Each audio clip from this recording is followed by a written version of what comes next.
ओम शांति। प्रातः मुरली ओम शांति। बाप दादा मधुबन।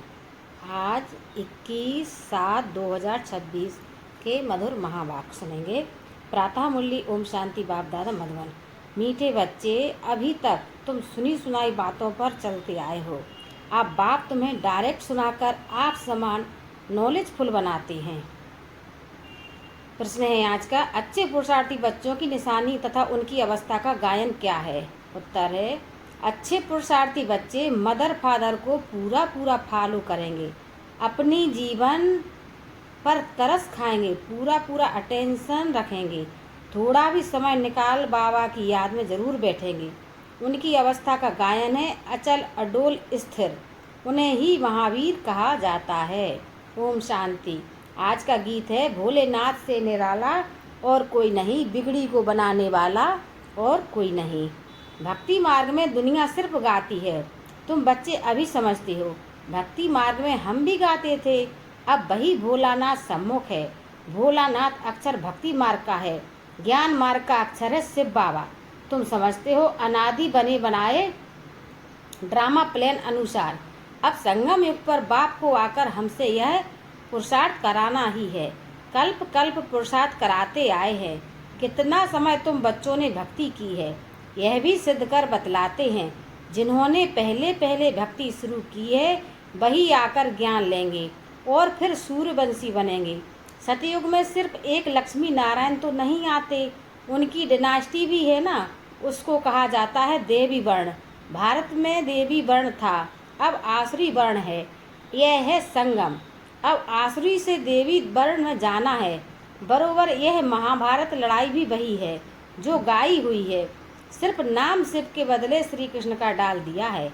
एक गीता खंडन हुई तो सब शास्त्र खंडन हो जाते हैं। मूल बात गीता की है। गीता पाठशालाएं व गीता भवन कितने हैं। गीता ज्ञान सुनने की पाठशाला, खुद सुनाने वाला है नहीं। जो होकर जाते हैं वह फिर गायन चलता है। बच्चों को तो रोज बाप बहुत प्यार से समझाते हैं। बच्चे जानते हैं बाबा प्यार का सागर है, सबको प्यार से सिखलाते हैं। बाबा कभी गुस्सा नहीं करते, सदैव प्यार से समझाते हैं। बच्चे, तुम सतो प्रधान थे, फिर पुनर्जन्म लेते आए हो। तुम भारतवासी ही असल देवी देवता धर्म के हो, यह भी बतलाते हैं। पहले पहले वर्षा लेने कौन आएंगे, जिन्होंने कल पहले लिया है वही कहेंगे बाबा आपके सिवाय हमारा सहायक और कोई नहीं। बाप क्षमा भी तब करेंगे जब संगम युग होगा। यह तो बच्चे जानते हैं कि रावण राज और रामराज यहाँ ही होता है। रावण राज है तब तो रामराज चाहते हैं। तुम जब शिव बाबा कहते हो तो बुद्धि निराकार तरफ ही जाती है, निराकार ही याद आता है, आत्मा ही बाप को पुकारती है।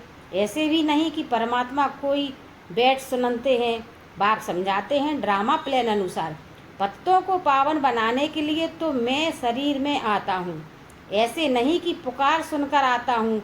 भक्ति जब पूरी होती है तब मुझे आना ही है। यह समझने की बातें हैं। वह समय आता है, बच्चे पुकारने लगते हैं। यह तो कहाँ लिखा हुआ नहीं है कि कब आएंगे। उन्होंने कल्प की आयु रोंग लिख दी है। यह चित्र घर घर में होने चाहिए, जो रोज देखें और याद करें कि यह बाबा, यह दादा, यह वर्षा। बाप कहते हैं बच्चे, सतो प्रधान बनने के लिए मुझे याद करो तो खाद निकल जाएगी। यह युक्ति बाप ही समझाते हैं। यह बाप भी कहते हैं मैं भी पुरुषार्थ करता हूँ। बच्चे, एक दो को सावधान कर उन्नति को पाना है। यह चित्रों की समझानी बहुत अच्छी है। शिव बाबा ब्रह्मा द्वारा स्थापना कर रहे हैं, सामने महाभारी महाभारत लड़ाई खड़ी है। इतने अनेक धर्म विनाश होंगे, उसके लिए लड़ाई जरूर चाहिए। यह बातें बच्चों को भूलनी नहीं चाहिए। बरोबर अब कलयुग और अंधियारा, घोर अंधियारा है। कितने ढेर मनुष्य, जरूर विनाश होना है। सतयुग में एक धर्म होगा, जरूर 84 जन्म का चक्र भी उन्होंने ही लगाया है। यह तो सहज है, बाकी इतने सब धर्मों को जरूर विनाश होगा। फिर एक धर्म की स्थापना बरोबर हो रही है। सर्व की सदगति दाता बाप है। बाप से ही बच्चों को वर्षा मिलता है। बच्चे जानते हैं हम जो यह पढ़ाई पढ़ते हैं वह भविष्य 21 जन्मों के लिए पढ़ते हैं। भगवान वाच, मैं तुमको पढ़ाकर 21 जन्मों के लिए स्वर्ग का मालिक बनाता हूँ। सूर्यवंशी चंद्रवंशी घराने की बरोबर स्थापना होती है। जो जितना पुरुषार्थ करेगा उतना ऊंच पद पाएगा। तो शिव बाबा कहते हैं, इन मदर फादर को फॉलो करो। इन्हों को सूक्ष्म वतन बैकुंठ में भी देखते हो, अपने को भी देखते हो। हम भी महाराजा महारानी बनते हैं, बैकुंठ का भी साक्षात्कार होता है। मानते भी हैं बरोबर भारत बैकुंठ था, श्री कृष्णपुरी थी, आज कंसपुरी है, कल कृष्णपुरी होगी। रात बदल दिन होना है। यह है आधा कल बेहद का दिन और आधा कल बेहद की रात। अंधियारे में ठोकरें ही खाते रहते हैं। ब्रह्मा की रात सो ब्राह्मणों की रात। फिर तुम ब्राह्मण से देवता बनते हो। सतयुग में ब्राह्मण होते नहीं, देवता होते हैं, यह भी बच्चे जानते हैं। भारत पवित्र राजस्थान था, फिर अपवित्र राजस्थान बना है। भारत सदैव राजस्थान रहा है। राजाई चलती आती है और धर्म वालों की शुरू से ही राजाई नहीं चलती है। भगवान ही राजाई स्थापन करते हैं, भगवान ही आकर राजयोग सिखलाते हैं। वह है निराकार ज्ञान का सागर, सुख का सागर। तुम जानते हो बाबा से हमको वर्षा मिल रहा है। जरूर हमारे पुरुषार्थ की देरी है। जितना जो पुरुषार्थ करेंगे, जितना रास्ता बताएंगे, बाप कहते हैं मुझ बाप को याद करो तो तुम पतित से पावन बन पावन दुनिया के मालिक बन जाएंगे। कितना सहज है। लौकिक माँ बाप ज्ञान में अगर हैं तो बच्चों को भी आप समान बनाना पड़े। माँ बाप सच्ची कमाई करते हैं तो बच्चों को सच्ची कमाई करानी चाहिए। कोई बच्चे अच्छे होते हैं, कहते हैं हम रूहानी पढ़ाई पढ़कर घर घर में यह पैगाम देते रहेंगे। बाप भी कहते हैं कि पैगंबर और मैसेंजर मैं हूँ, तुमको मैसेज देता हूँ कि घर चलो। और धर्म स्थापक तो सिर्फ आकर अपना अपना धर्म स्थापन करते हैं। मैं सबको मैसेज देता हूँ कि अब वापस चलना है, यह दुनिया अब रहने के लायक नहीं है। मुझे याद करो तो पावन बन जाएंगे। तुम पावन थे, फिर रावण ने पतित बनाया है, फिर पावन बनाने आया हूँ। मैं फिर पावन बनाने आया हूँ। थोड़े समय में ही यह बाम्स आदि चलेंगे तो समझेंगे यह वही महाभारत लड़ाई है। तो जरूर भगवान भी होगा, परंतु वह समझते हैं गीता का भगवान श्री कृष्ण है। कितनी मूझ है, मुझे नहीं होते तो भगवान को आने की क्या दरकार। भक्ति मार्ग को भूल भुलैया का खेल कहा जाता है। अब बाप कहते हैं मुझे याद करने से सब भूलें खत्म हो जाएंगी। आगे अपने को देह समझते थे, अब अपने को देही समझते हो। यह सावधानी बाप ही देते हैं कि बच्चों देही अभिमानी बनो। यहाँ तुम बाप के सम्मुख बैठे हो, वहाँ सेंटर्स पर बच्चियाँ बैठ समझाएंगी कि शिव बाबा ऐसे कहते हैं। यहाँ तो डायरेक्ट बाप कहते हैं मैं आत्माओं से बैठ बात करता हूँ। तुम बच्चे जानते हो बाबा इन द्वारा हमको समझा रहे हैं। यह बड़ा कल्याणकारी मेला है। बाप कहते हैं निरंतर मुझे याद करो। बाबा से हमको स्वर्ग का वर्षा लेना है। बाप और स्वर्ग को याद करना है, कोई भी विकर्म नहीं करना है। अगर विकर्म करेंगे तो 100 गुना बन जाएगा। विकर्म कराने वाली है माया, उस पर जीत पानी है। इसलिए हनुमान महावीर की कथा है।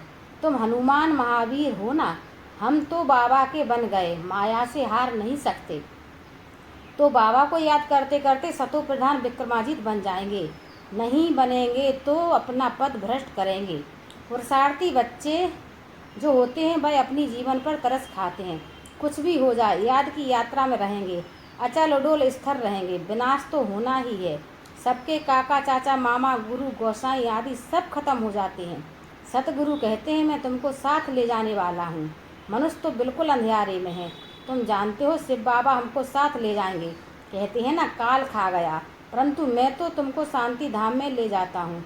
आत्मा शरीर छोड़ चली जाती है, काल नहीं ले जाता है, आत्मा को निकलना होता है। अब तो मैं खुद आया हूँ तुमको वापस ले जाने। बाबा कोई मारने आया है क्या? नहीं, तुमको अब पुराना शरीर छोड़ना है। आत्मा तमो प्रधान से सतो प्रधान होनी है। अब 5 तत्व भी तमो प्रधान है, इसलिए शरीर भी ऐसे बनते हैं। वहाँ सतो प्रधान तत्वों से तुम्हारा शरीर भी गोरे बनेंगे। अच्छा मीठे मीठे शकीलते बच्चों पर माता पिता बाप दादा का याद प्यार और गुड मॉर्निंग। रूहानी बाप की रूहानी बच्चों को नमस्ते। हम रूहानी बच्चों की रूहानी बाप दादा को याद प्यार गुड मॉर्निंग नमस्ते नमस्ते। शुक्रिया बाबा, शुक्रिया मेरे प्यारे बाबा, मेरे जीवन को संभालने वाले। तेरा लाख लाख शुक्रिया बाबा। धारणा के लिए मुख्य सार है। पहली पॉइंट है रूहानी पढ़ाई पढ़कर सच्ची कमाई करनी और करानी है। घर चलने का मैसेज सबको देना है, अब कोई भी विकर्म नहीं करना है। दूसरी पॉइंट है, सवेरे उठकर प्यार से बाप को याद करना है। छोटी मोटी बातों में छुई मुई नहीं बनना है, अवस्था को अचल डोल बनाना है। वरदान है, नॉलेज की लाइट माइट द्वारा अपने लक को जगाने वाले सदा सफलता मूर्त भव। नॉलेज की लाइट माइट द्वारा अपने लक को जगाने वाले सदा सफलता मूर्त भव। डिटेल है, जो बच्चे नॉलेज की लाइट और माइट से आदि मध्य अंत को जानकर पुरुषार्थ करते हैं, उन्हें सफलता अवश्य प्राप्त होती है। सफलता प्राप्त होना भी लक की निशानी है। नॉलेजफुल बनना ही लक को जगाने का साधन है। नॉलेज सिर्फ रचयिता और रचना की नहीं, लेकिन नॉलेजफुल अर्थात हर संकल्प, हर शब्द और हर कर्म में ज्ञान स्वरूप हो, तब सफलता मूर्त बनेंगे। अगर पुरुषार्थ सही होते भी सफलता नहीं दिखाई देती तो यही समझना चाहिए कि यह असफलता नहीं, परिपक्वता का साधन है। शुक्रिया बाबा। स्लोगन है, न्यारे बनकर कर्मेंद्रियों से कर्म कराओ तो कर्मातीत स्थिति का अनुभव सहज कर सकेंगे। न्यारे बनकर कर्मेंद्रियों से कर्म कराओ तो कर्मातीत स्थिति का अनुभव सहज कर सकेंगे। अव्यक्त सारे हैं, जब योग में बैठते हो तो समाने की शक्ति सेकंड में यूज करो। सेवा के संकल्प भी समा जाए, इतनी शक्ति हो जो स्टॉप कहाँ और स्टॉप हो जाए। फुल ब्रेक लगे, ढीली ब्रेक नहीं। अगर 1 सेकंड के बजाय ज़्यादा समय लग जाता है तो समाने की शक्ति कमज़ोर कहें।